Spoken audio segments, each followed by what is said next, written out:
வணக்கம் நண்பர்களே, இது தமிழ் நண்பன் ஷார்ட்கட் சேனல். இப்போ நான் பார்க்க போகிறது டிஎன்பிஎஸ்சி குரூப் 4 சம்மந்தமான தகவல் தான். இதில் வந்துட்டு பார்த்தீங்க அப்படின்னா, நம்ம ஆல்ரெடி கட் ஆஃப் சம்மந்தமான நிறைய வீடியோக்கள் அப்படின்றது கொடுத்துக்கிட்டு தான் கொடுத்துருக்கோம். பட் இருந்தாலும் நிறைய நண்பர்களுக்கு நிறைய சந்தேகங்கள் அப்படின்றது வந்துக்கிட்டே தான் இருக்குது. நீங்கள் கொடுக்குற கட் ஆஃப் ரேஞ்சில் வருமா, இந்தளவுக்கு கட் ஆஃப் அப்படின்றது குறைவாக இருக்குமா அப்படின்ற சந்தேகம் தான் அது. ஸோ நான் ஃபஸ்ட்டு என்ன சொல்கிறேன் அப்படின்னா, இந்த வீடியோவில் நம்ம ஒரு 2-3 விஷயங்களை விவாதிக்க போகிறோம். வீடியோ முடிவில் உங்களுக்கே தெரியும் கட் ஆஃப் குறையுமா அதிகரிக்குமா அப்படிங்கிறது உங்களாலேயே சொல்ல முடியும். அந்த அளவுக்கு வந்துட்டு நம்ம 2-3 விஷயங்களை அனலைஸ் பண்ண போகிறோம். ஃபஸ்ட்டு தமிழக அரசு வேலை வாய்ப்பில் எந்த அரசு துறைகளில் இருந்தாலும் சரி, மே மாதம் ரிட்டையர்மெண்ட்ஸ் அப்படின்றது இருக்கும்.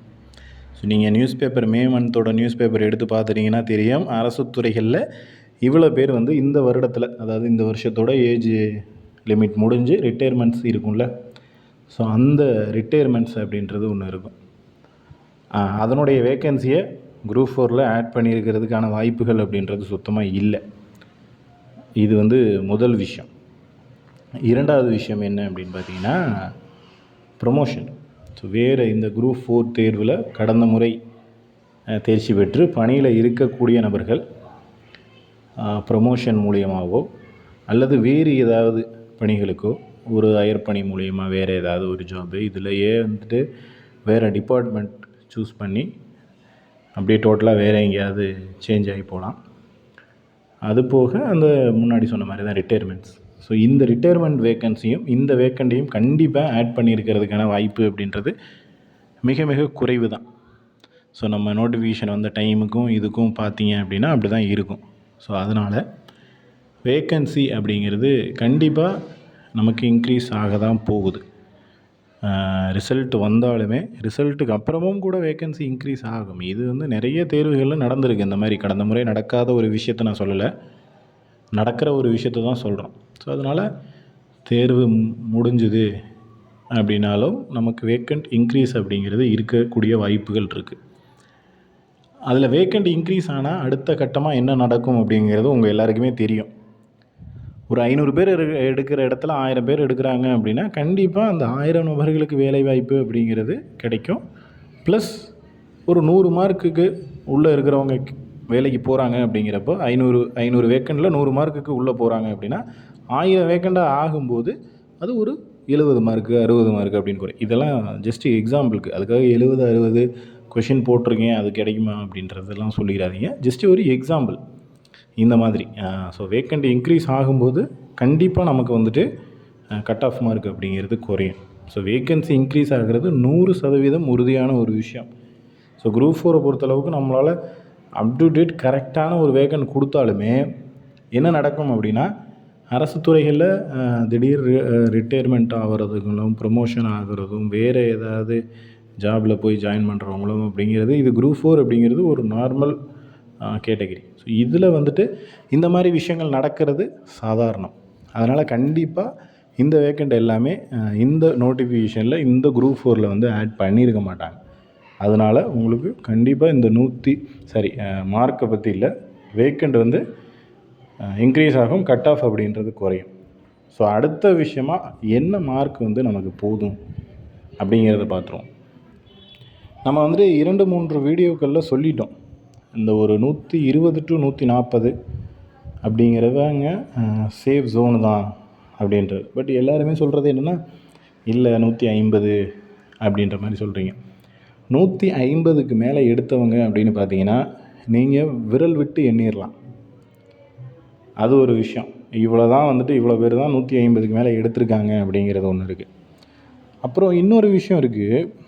அதாவது ஒன்றும் இல்லை, சிம்பிளாக சொல்லணுன்னா குரூப் 2ல் அவங்க ஆல்ரெடி வேலையில் இருப்பாங்க, குரூப் 1ல் கூட இருக்கலாம், இல்லை வேறு டிபார்ட்மெண்ட்டில் இருப்பாங்க. பட் சும்மா ஒரு எக்ஸ்பீரியன்ஸ், இந்த முன்னாடி இந்த குரூப் 4 எழுதுகிற கேண்டிடேட்ஸ் எல்லாம் பிசி எக்ஸாம் வந்துச்சுன்னா எக்ஸாமுக்கு ஒரு எக்ஸ்பீரியன்ஸ் இருக்கட்டும் அப்படின்ற மாதிரி போயிட்டு எழுதுவாங்கல்ல. சேம் அந்த மாதிரி குரூப் 2ல் இருக்கிற ஆஃபீஸர்ஸ் எனக்கு தெரிஞ்சவங்களே எழுதியிருக்காங்க. ஸோ அவங்கெல்லாம் 150 வாங்கியிருக்கேன், 160 கிட்ட வரும் அப்படின்ற மாதிரியான தகவலும் கொடுத்துருக்காங்க. ஸோ நீங்கள் சொல்கிற அந்த 140 ப்ளஸுக்கு மேலே இருக்கிறவங்களில் இந்த மாதிரி நபர்களும் இருக்காங்க. ஸோ நான் சொல்கிறத கொஞ்சம் கவனமாக கேட்டீங்க. ஆல்ரெடி டிபார்ட்மெண்ட்டில் இருப்பாங்க, ஆல்ரெடி குரூப் 2 ஆஃபீஸர்ஸாக இருப்பாங்க, வேறு ஏதாவது பணிகளில் இப்போது ஒரு ரயில்வே ஜாப்லேயோ இல்லை மற்ற ஜாப்லேயோ இருப்பாங்க. அவங்க ஒரு எக்ஸ்பீரியன்ஸ்க்காக இந்த குரூப் 4 தேர்வு அப்படிங்கிறத அட்டன் பண்ணின நபர்களும் ஒரு சில கேண்டிடேட்ஸ் அப்படின்றது இருக்காங்க. அதை மறுக்கவே முடியாது. ஏன்னா எனக்கு தெரிந்த நபர்களும் அந்த மாதிரிலாம் பண்ணியிருக்காங்க. இந்த group 4 exam candidate PC exam எழுதுறது, எஸ்ஐ எக்ஸாம் எழுதுறது, அதில் கட் ஆஃப் அதிகமாக்கிடுறது, அந்த மாதிரி இங்கே இவங்கெல்லாம் எழுதுறது. ஸோ இதில் பார்த்தீங்க அப்படின்னா ஸோ இந்த மாதிரியான விஷயங்கள் நடந்திருக்கு. ஸோ அதனால தான் இது இந்த வருடம் கிடையாது, போன வருடமே சேம் இதே விஷயம் நடந்துச்சு. அதனால தான் உங்களுக்கு சர்டிஃபிகேட்டு வெரிஃபிகேஷனுக்கு லிஸ்ட்டு சிவிக்கு அடுத்தடுத்த லிஸ்ட்டு அப்படின்றது குரூப் 4 பொறுத்தளவுக்கு வந்துக்கிட்டே இருந்துச்சு. நம்மளே நிறைய பேர் கேட்டாங்க, ஏன் சிவிக்கு இவ்வளோ லிஸ்ட்டு கொடுக்குறாங்க, அடுத்து இதில் கொஞ்சம்னு அப்படியே எடுத்துக்கிட்டே இருக்காங்க அப்படின்னு. அடுத்து வனக்காவலருக்கு கடைசி வரையும் எடுத்துக்கிட்டு இருந்தாங்க. ஏன் லாஸ்ட் மந்த் வரையுமே வனக்காவலர், அதாவது இதுக்கு முன்னாடி கிட்டத்தட்ட போன வருடம் மீன்ஸ் இதற்கு முன்பு நடந்த குரூப் 4ஓட வேக்கண்ட் வனக்காவலர் பணியிடம் இப்போ போன மாதம் தான் ஃபுல்லாகவே பண்ணாங்க. அது ஒரு சிலருக்கு அந்த டிபார்ட்மெண்ட்டாக அது ரிலேட்டடாக இருக்கிறவங்களுக்கு கண்டிப்பாக தெரிஞ்சிருக்கும். ஸோ கடந்த மாதம் தான் அவங்க எல்லாமே ஜாப்லேயே ஜாயின் பண்ணுறாங்க. அடுத்த ஒரு மாதத்தில் நீங்கள் அடுத்த தேர்வு அப்படின்றது எழுதியாச்சு. ஸோ இந்த ரேஞ்சில் போய்கிட்டு இருக்கு. ஏன்னா அவங்க கரெக்டாக ஒரு கட் ஆஃப் கொடுப்பாங்க, இந்த கட் ஆஃப்குள்ளே எடுக்கிறவங்கள எடுக்கலாம் அப்படின்ற ஒரு நிலைமையில் கூப்பிடுவாங்க. பட் அங்கே யாரும் உள்ளே வரமாட்டாங்க. என்ன காரணம் அப்படின்னா, அவங்க ஆல்ரெடி வேறு ஒரு பணியில் இருப்பாங்க, வேறு ஒரு டிபார்ட்மெண்ட்டில் இருப்பாங்க, ஒரு எக்ஸ்பீரியன்ஸ்க்காக எழுதிடுவாங்க. அதுக்கு அடுத்த கட்டமாக ஒரு சான்றிதழ் சரிபார்ப்புக்கு அப்படின்னு சொல்லி கூப்பிடுவாங்க. ஸோ இந்த மாதிரியான விஷயங்கள் அப்படின்றது நடந்துக்கிட்டு தான் இருக்குது. அதனால தான் நம்மளும் சொல்கிறோம், கண்டிப்பாக கட் ஆஃப் மார்க் அப்படின்றது குறையும். வேக்கன்சி இன்க்ரீஸ் ஆகிற ஒரு பக்கம் இருந்தாலும் கட் ஆஃப் மார்க் அப்படின்றது குறையும். ஸோ இந்த நம்ம சொன்ன 2 விஷயங்களும் கடந்த முறையும் நடந்திருக்கு, இந்த முறையும் நடக்கிறதுக்கான வாய்ப்புகள் அப்படின்றது இருக்குது.